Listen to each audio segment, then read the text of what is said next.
Hello and welcome to AGRIPRENUER, a program that looks at the Nigerian agricultural sector and what it is doing differently. Rice, one of the most consumed staple foods in the country, has continued to go beyond the reach of many, despite a series of government interventions to make it available and affordable to the masses.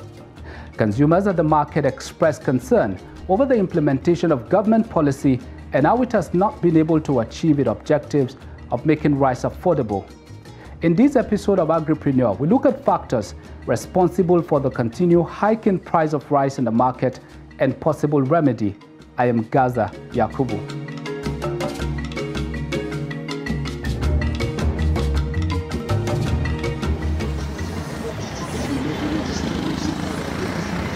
It's been 8 years since the federal government placed a ban on the importation of rice in the Nigerian markets. But despite the fact that it is available, it has remained unaffordable to the consumers. Okay, before I used to buy one bag when it was 16,000. Then at a point, it got to 20-something thousand. I used to buy bag, but this time around, seriously, I think like this year, usually I used to buy one bag of rice every 6 months. But seriously, this year I've not been able to buy one bag of rice, and I'm not sure I can buy it in the next 6 months because of the hike in the price so far. Even the local one is even not affordable. As sooner than we started producing here in Nigeria, we discovered that the thing started from 7,000 as promised, and as we talk today now, the cheapest rice we can get, Nigerian produce, the cheapest rice you can get now cannot be less than 30,000. And it is actually affecting the consumers. And that was, everybody's crying that why as a country now we started producing and the rice price is no longer affordable to the less privileged as promised by the government.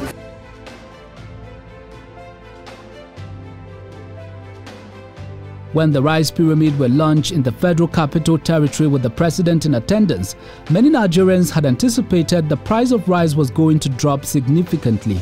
In fact, one of the rice cooperative members had anticipated that there was going to be a crash in price and Nigeria would start enjoying the local produced rice. Looking at the economies surrounding the production, right? I give it to you, within the next few weeks, the prices of the processed rice would not be above 25,000, and it will continue to decrease to the barest affordable. So, and I think it's a plus to this government. This government has done a lot of things, and evidence of what it has done is the pyramids you could see here that are displaying the abundance of rice in Nigeria.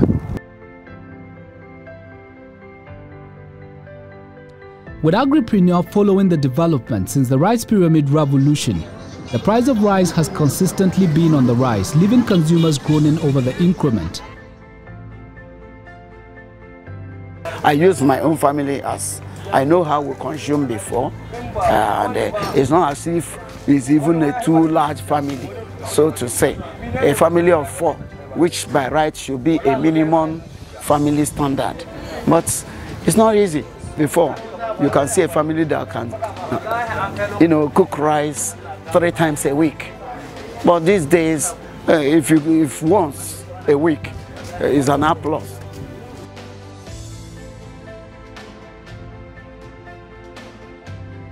In 2015, the federal government through the CBN placed a ban on importation of 41 items including rice, with the aim of encouraging local production.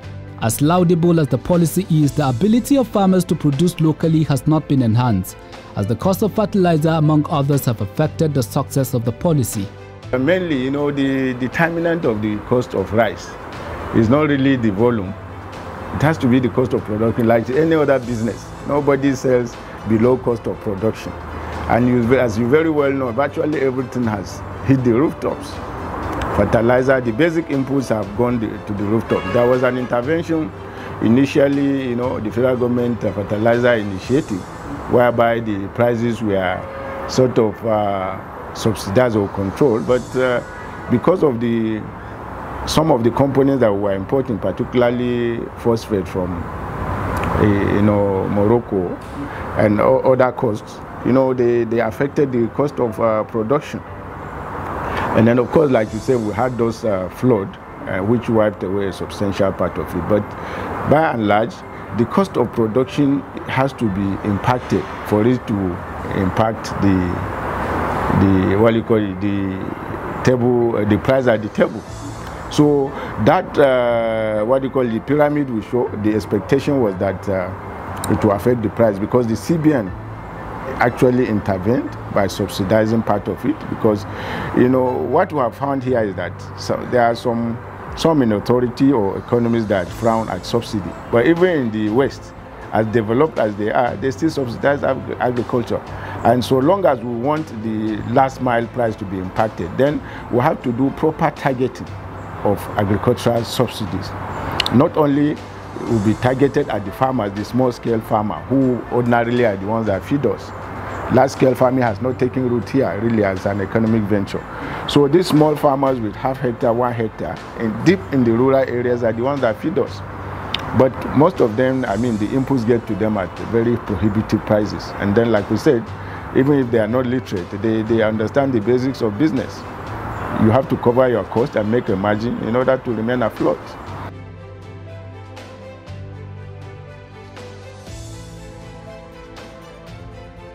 The milling industries are part of the major players in rice production. In fact, they are directly involved in aggregating paddies from the local farmers within the country, as well as processing and making them available to the market. The millers observe some factors responsible for the high cost of rice. I'm the one to tell you the factors. High cost of production, electricity, transportation, all these are key factors that determine the cost of the rice. For example, last year at this time we are buying paddy around 220,000. Now we are buying 320,000. The cost of diesel last year is around 250. Now, today is almost 900 naira per liter. Transportation have not even doubled, maybe quadrupled from the last cost last year and today. So if you take all the basic parameters that will add to a cost of anything, not only rice, it has affected rice industry a lot.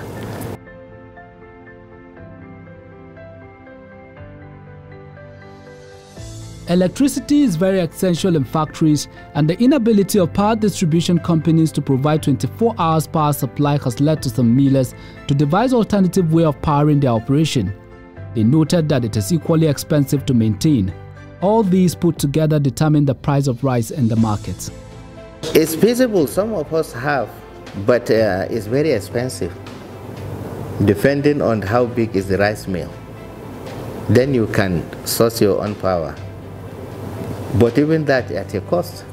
Now every Nigerian has learned to live with the issue of electricity. So it's not something that we should keep on talking about over years. Everybody knows about it. The main need of the rice value chain is how we can enhance the primary production. Once the primary production is, the supply is good, I think most of the things will take their own cost.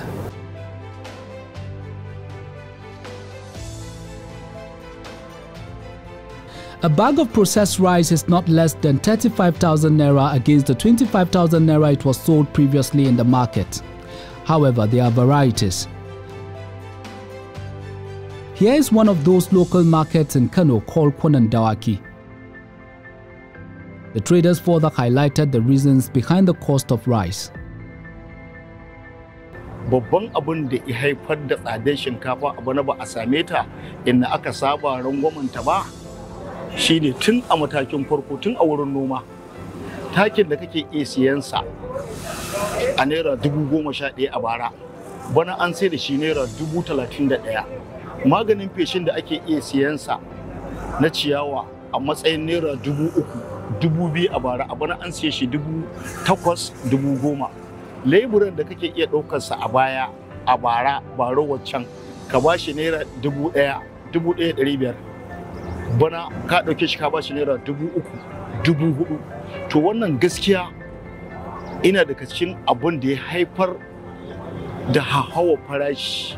A baya muna iya siyan shinkafa wacce ba a yi fadin ɗinta ba akan naira 10,000, akan naira 17,000, 18 zuwa 20, amma a yanzu a bana shinkafa sai da ta kai buhun sareren shinkafa wanda bai fadin ɗinta ba, sai da ta kai muna iya siyan ta naira 27,000, 28,000 a kasuwa.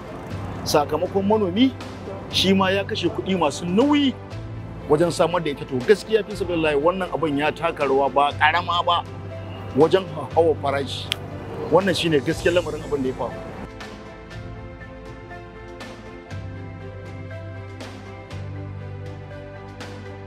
Farashin shinkafa yanzu ya samu ƙari saboda yanayin da ake ciki a ƙasar. Sakamakon a da za ka kana samun shinkafa ƙarama ana samun ta 1,300, 400, 500. Amma yanzu ƙaramar shinkafa tana iya kaiwa 1,600, 650. Ok, fadi rice a yanzu tana iya kaiwa 27,000 a yanzu haka. A yanzu haka tana kaiwa 27,000. Da akan same ta 20,000, 19,000, 17,000 da ana samu. Ya dai danganta da wace iri ce, babba ce, karama ce, to shine zai tantance yanayin farahinta. Wasu suna so su siya, amma kuma saboda ko kana da kuɗin ma a account ɗinka, za ka ga in ka zo mu yanayin yadda za mu siyar. Idan mun karɓi transfer yanzu, za ka ga mun je a kasuwannin ƙauye haka muna so mu sayi shinkafar, dole sai mun ba su cash. Domin da yawa mutanen ƙauye in ma kace za ka tura wani hega kamar cutarsa za ka yi. So gaskiya muna fuskantar wannan ƙalubalen. Gaskiya ba a samu hauhawar farashi ba sakamakon ba kuɗin a hannun mutane da za zo siya, kai ma kuma ba kuɗin da za ka je ka siya. Su wanda za ka je ka siya a gurin su zai iya kasancewa mutum ya fito da kayansa don buƙatar kansa, kai kuma da za ka je ka siya babu kashi a gurinka da za ka je ka biya mutum. To kaga ta bayan fage wani in yazo ina da ɗan kashi, dole ne kana sayar da kaya naira 500 misali, in za a bada kashi za ka iya rage ka sayar 450, wani ma ka sayar 400. Saboda a gaskiya za a iya taɓa wani ɓangaren za a iya cewa kaya ya yi ƙasa. Ta wani ɓangaren kuma misali in ka zo kana sayar da kaya naira 1,000, in ka sayar 1,000 na za ka samu naira 50 misali. To aka ce sai ka yi transaction da banki, za a caje ka naira 50, naira kaza, naira kaza, sai ka ɗan abin da za ka samu nan ma ya kuma tafiya a ciki. Saboda kai da za ka sayar da kayan wani zubin dole ba za ka iya rage ƙasar inda kake sayar da farayin ba. In ka yi ga rage ka yi ga kuma kuɗin banki zai caje ka, sai ga asara ce ma a cikinta. A bag ana samun kwano 40 a ciki. Idan ka buga wata za ka same ta naira 60,000, wata za ka same ta naira 62,000, a kowace za ka samu naira 56,000. Ya dai danganta da irin wacce ake so.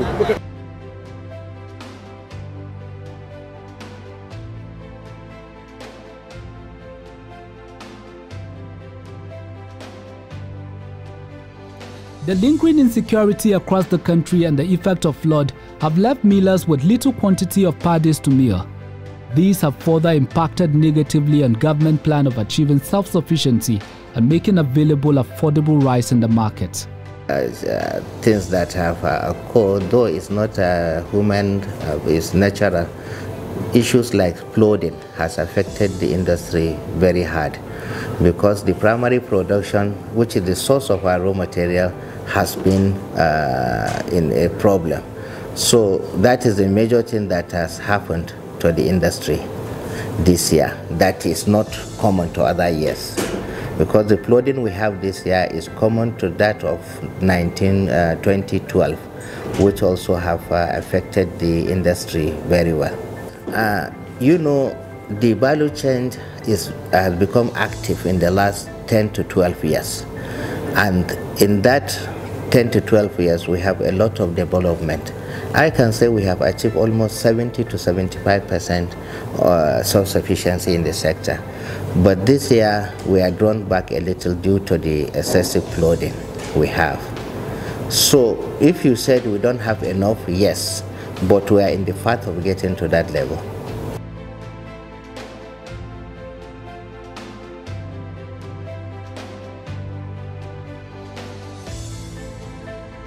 It's a basic law of economics now.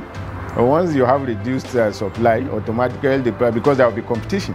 All the millers will still want to remain in competition. And then as they invade the farm gates and the grain markets, of course there will be stiff competition for access to the limited quantity that is available. So automatically it will impact the price. That's the basic law of economics now. But there have been plans. For instance, we relate with the Federal Minister of Agri that says there are plans to give high yielding and flood resistant varieties of seeds that have been developed by our research institutes. The NCRI released some 2 varieties, Faro 68 and 67, which are expected to be flood resistant. But they are yet to reach the farmers, and the rains are already here. We also, the cost of fertilizer on the average now is around 15, 20, even 25 or more per bag. And of course, automatically, very few farmers will have access to that. And as you may equally be aware, one of the greatest boosts to the rice production is the Anchor Borrower program, which sadly has been suspended in the past 3 seasons. And the private finance, the banks particularly, have not been very keen in funding agriculture. So that Anchor Borrower really came to the rescue. But that fund is from the government, it's from the central bank. And perhaps due to, maybe we say fatigue or whatever, the policy has not been sustained. Maybe due to poor inadequate repayment. There are a lot of factors that have impacted that. But for the past 3 seasons, the Anchor Borrower funds have not been released to the farmers. So that too has impacted the volume of rice, being produced. And of course, into this season now, we are not yet aware that the Anchor Borrower program is going to resume. And so long as there is no adequate funding, the farmers are constrained. They can only do the little with the little they have. And just like you are saying, this flood actually impacted, so it wiped off virtually all the little that they used to have to eat and also store for this. Usually at the end of every season, they either stock some of the paddy, some will buy domestic animals or invest in a few things, and then which they now sell, to return to the farm. Now all those things are not available to a large percentage of them. So that is a very huge challenge for this season's production.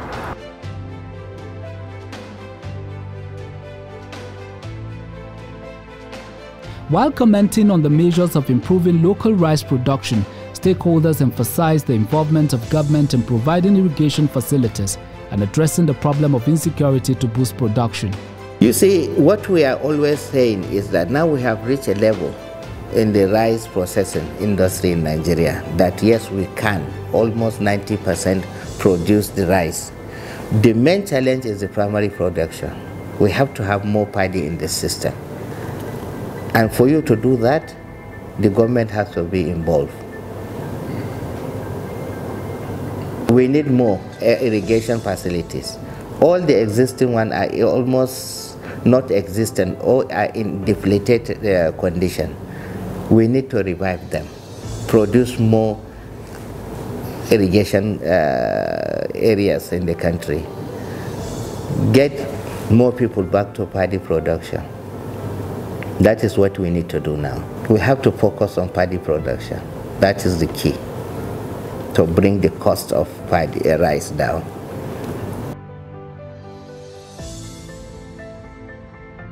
State governments, particularly, and local governments need to come into providing basic irrigation facilities. That is what we, because even when we resort to dry season, the cost of fuel and labor is high. Fuel in particular, for instance, we are doing that now. The fuel that we estimate, we started with at less than 200 is between 350 and 400 now per liter. Naturally, it will impact the product because you have to recover those costs. So part of what is really required are, even if it's small scale, states have to come in. For now, only the federal government provides irrigation facilities. So states that own the farmers, that are closest to the farmers, have to venture into providing basic irrigation facilities so that we can, rather than becoming the menace that flooding are, we harvest that water and use them for dry season. And then, of course, mechanization. Mechanization is key because the young ones are not attracted to the farm because of the hard labor that they have. So the government also needs to create an enabling environment for investors to, the government itself, into mechanization because it's costly. The average farmers can hardly afford those equipment. So governments need to come in by providing enabling environment, by subsidizing this input, providing irrigation facilities, providing mechanization, and generally encouraging the young ones to go back to the farm. Because if you mechanize, they will see the outflow, because there is money to be made in farming actually. A lot of young ones are not aware because they are discouraged by the drudgery, the hard work. But if you mechanize, and any young man that farms 1, 2, 3 hectares in one season and sees the gains, you don't bother about white collar job. How much do you make?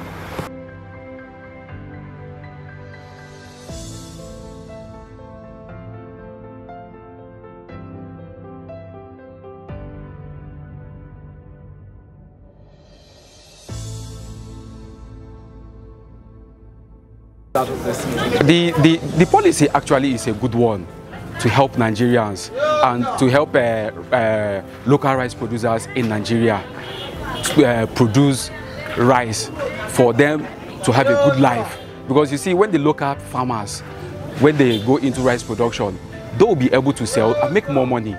But the policy didn't work. The policy was crippled completely because of the insecurity, the attack on farmers in the local areas. In those local areas, there are no security.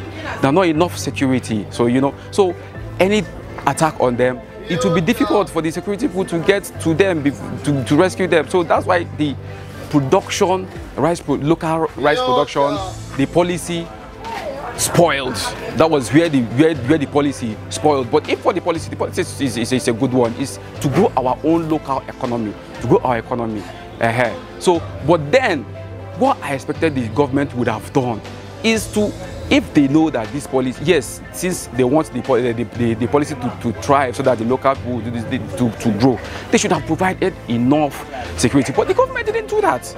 And by so doing, that aspect died. Natural death, and is still dying because nothing has been done so far. And then looking at the other part, which is the importation of the rice, they closed the border to stop importation of rice. They would have also considered that since the farmers cannot go to farm again, they should have considered opening the border again so that people will be surviving on rice through that aspect. But the government claimed deaf ears to this side and claimed deaf ears to the other side. You see, that's why people are suffering and people can't afford rice. Because rice, to be honest, is one of the most essential food commodity, food item that people eat mostly on daily basis. You hardly see somewhere that maybe in a week will not eat rice.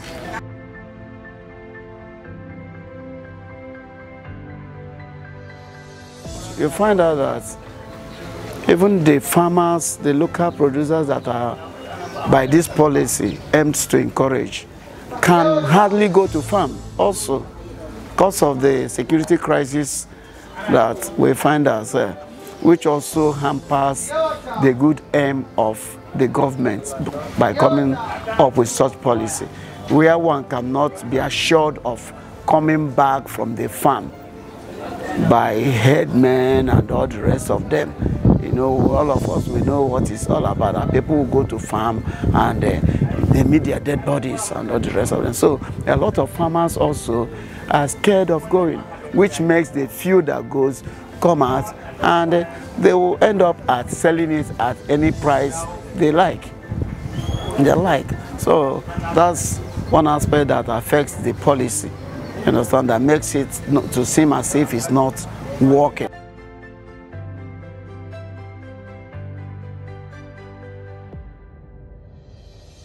The role of the government towards improving agriculture cannot be overemphasized. However, it is not enough to put a ban on rice importation. The mechanism to improve internal production equally needs to be put on check by the government.